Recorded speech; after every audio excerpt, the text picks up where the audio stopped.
السلام عليكم ورحمة الله وبركاته. soo dhawow caawiye online college. macalinku waa injineer Axmed Abuukar injineer Gese. waxaan bilaabeynaa hadduu la idmo interior design. waxaan soo qaadanay arjicad ilaa mahadiis. waxaan dib hadan isku soo noqonay interior design. Interior design waa guriga gudihiisa ama qolka gudihiisa, haddii qol noqoto, haddii musqul noqoto, haddii jiko noqoto, waa interior, waa gudaha. Okay, exterior aan soo qaadanay oo guriga banaankiisa ama qurxinta banaanka laga qurxinayo. haddana maanta waxaa bilaabayna hadduu la idmo guriga oo dhexda laga qurxinayo, gudihiisa la qurxinayo hadduu la idmo. macalinkuna waa macalinka hore u taqaanay oo injineer Axmed. qaar baa arkay. waxaan bilaabaynaa marka interiorka insha Allah. softwareda interiorka ku isticmaali doono dowlad waxaan noqon doonaa 3 software. sababta aan 3 u dhahay waxay tahay hawee process ay ku socotaa oo ah marka hore waxaan soo qaadanay arjicad. anagoo arjicad soo qaadanay, haddana waxaan qaadanay Artlands. Artlandska iyo arjicadka ayaa waxaan doonaynaa inaan ku sameyno interior kaliya. Artlandska marmar interior oo lagu sameeyaa. waxaan doonaynaa marka arjicadka inaan interior ku sameyn karno, inaan isku dayno. Okay, waxaa soo kordhay SketchUp. SketchUp-kan dadka badankooda way yaqaanin oo waa arjicadka kale waa 3D ayaa lagu sameeyaa. marka SketchUp-ka sababtaan u qaadanayna programkaas aan ugu soo darno waxay tahay waxaan u baahannahay furniture. hadday tahay kursi, hadday tahay miis, hadday tahay sariir, hadday tahay waa materialka jikada. waxaasoo dhan waxaan u baahannahay inaan helno. markaan joogno arjicad, furniture-kiisa aad buu u fulxun yahay. waxaa aad u qurux badan furniture-ka uu isticmaalayo SketchUp-ka. sidaa darteeda SketchUp waxaan ugu soo darnay si aan u isticmaalno furniture-kiisa, aan ugu isticmaalno arjicad 19. okay, waa cashir aad u muhiim badan. okay, arjicadka SketchUp ma baahnid. SketchUp kaligiis oo lagu sameyn karaa in project ku dhex sameysid, haddana interior ku dhex sameysid. laakiin anaga process baa ku soconaa. haddii ilaa hadda ma bilaabin macna SketchUp. SketchUp waxa u baahan tahay haddii interior ku sameynaysid SketchUp inaad barato, SketchUp inaad dib u barato, kadib ayaad wax ku sameyn kartaa marka interiorka. okay, marka SketchUp anaga ma soo qaadan, waxaan soo qaadanay arjicad. waxaan doonaynaa marka anagoo arjicadkii wadnaa inaan ku isticmaalno materialka oo furniture-ka uu SketchUp leeyahay, inaan ku isticmaalno arjicadka. waa cashir aad u muhiim ah. okay, Artlandskana waxaan ku isticmaalaynaa inaan render ku sameyno ama aan ku qurxino guriga gudihiisa. waa render ayaan ku sameynaynaa Artlandska. Artlandska ardayga u baahan caawiyo ka soo doonan kara dowlad. okay, SketchUp-ka marka setup-kiisa ayaa loo baahan yahay inaad ku shubto computer-kaaga. waa SketchUp 2018 ay isticmaalayna. SketchUp-ka marka waan haynaa, waan soo dhigaynaa dowladmo. arjicadkana sidoo kale ardadii hore way haystaan, haddaan haysanina way ku shuban doonaan. aydan waa lasoo dhigayaa. Artlandska asigana sidoo kale lasoo dhigaya. okay, inta baa isticmaalayna.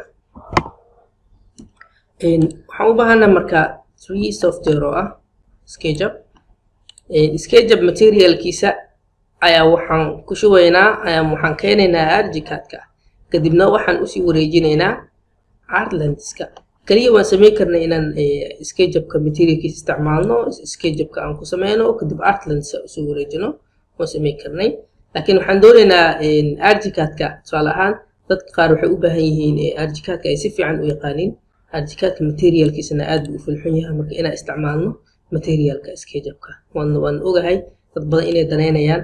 tusaale ahaan marka hadda keeno markaad idin tuso furniture ama aad u qurux badan markaan idin tuso markaas ayaa ni kala cadaan doona insha Allah. Dad badan waxaa jiro rajeynayay inay helaan furniture aad qurux badan, kuraas aad qurux badan, sariiro aad qurux badan, markaas ay ku isticmaalaan archicad-ka kadibna ay geystaan rendering-ka. Okay, waan idin tusi hadoo idmo haddii aan idin tuso furnitureska waa kan arkaysaan. Furniture waa kan kursigana ka mid ah, waxaad u baahato halkan ay ku qoraysaa. Okay, waxaa page-kan waxaa la dhahaa 3D warehouse ayaa la dhahaa, 3D warehouse ayaa la dhahaa. Okay, waxaa leedahay Google-ka markaad tagto waxaa leedahay 3D warehouse markaad dhahdo waa kan 3D warehouse oo kusoo baxaya. Kan 3D warehouse, 3D warehouse-kan waa SketchUp kaliya. SketchUp-ka materialkiisa soo qaadaysa kadibna waxaan kusoo shubaynaa ArchiCAD 19. Okay, waxaan u baahanahay tusaale ahaan waxaan soo qaadanayaa oo aad u qurux badan soo qaadanaya tusaale ahaan bed oo kale. Waad arkaysaa sariir ayuu soo qabanaya, arkaysaa inta sariir ku jirta ayuu soo qabanaya. Marka materialka u baahan tahay halkan ayaa ku dhufanaysaa kaliya, arkaysaa sariirtan oo kale. Okay, marka download ay leedahay inaad waxaad doonaysaa inaad soo degsato oo computerka ku shubato. waxaa leedahay mujida halkan waa sariir iyo alaabtiis wato kan waa mujida ku dhufanaysaa. midkana qaadanaynaa tala ahaan markaan ku dhufto wuxuu geenayaa meesha downloadka ayuu geenayaa. kadib waxaan leeyahay download 2018 halkan eg download ay ku qoran, download ay ku dhufanayaan. kadibna download markaan ku dhufto halkan waxaa ujeedaa SketchUp 2018 ay halkan arkaysaa. SketchUp-kan 2018-ka ayaan ku dhufanayaa marka, waayo aniga SketchUp waxaan isticmaalayaa 2018. okay waxaan ku dhufanayaa SketchUp 2018 halkaa dhiganayso. halkan waxaan ku qoraynaa magac tusaalahaan bed test. okay marka uu dhameeyo ayaan tagayaa marka meesha uu yaalo. arkaysaa materialkan waxyaabo badan ayaa halkan ku jira, marka aad ka soo qaadan kartaa wax walba u baahato. waxyaabo aad u qurux badan ayaa ku jira, xitaa waxaa ku jira building dhammaystiran ayaa ku jira, apartments dhammaystiran dhammaantood ay ku jiraan. marka intaas aad tagaysaa download ayaa leedahay. marka uu ku dhameeyana waxaad leedahay marka kuu dhameeyo aad waxaa kasoo baxsanaysaa halkan. waxaan leeyahay bed waa kan,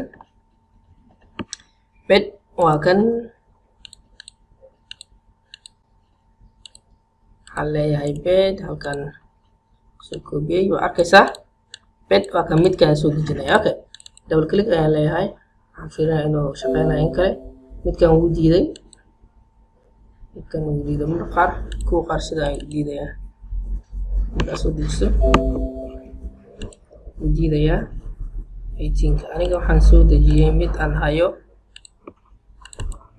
waa bed single. midkan asna wuu diiday. kuwa qaar shaqeynaya ayaa jira iyo kuwa qaar aan shaqeynayn. bed aniga wax badan ayaan soo dejiyay halkan. markaan tago SketchUp material halkan waxaa igu jiro waad arkaysaa bed dhammaantooda. intaan waa bed arkaysaa, building intaan waa building, gates waa ganjeelo ma albaab banaan, kitchen arkaysaa dhammaan waan soo wada degsaday. office arkaysaa, toilet waa kan dhammaantooda. bed oo kale markaan rabo tusaale ahaan waxaan qaadanayaa midka hadda waa kan, midkana boroobeynayna inuu shaqeeyan kale. hadduu kuu shaqeyn waayo waxaan soo dejinaynaa mid kale. 16 kuma shaqeynaya saa filaya, laakiin 16 ku dhufanaya waan tijaabinaynaa.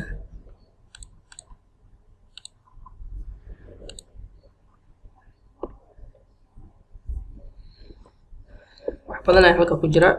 bedkan oo kale double click markaan dhaho eeg uu soo kacayaa. arkaysaa bed kan midkan oo kale haddaan soo qaadayo halkan arjikada ayaan soo dhigaynaa sidoo kale okay SketchUp midkan waa kan midkaan baroweyna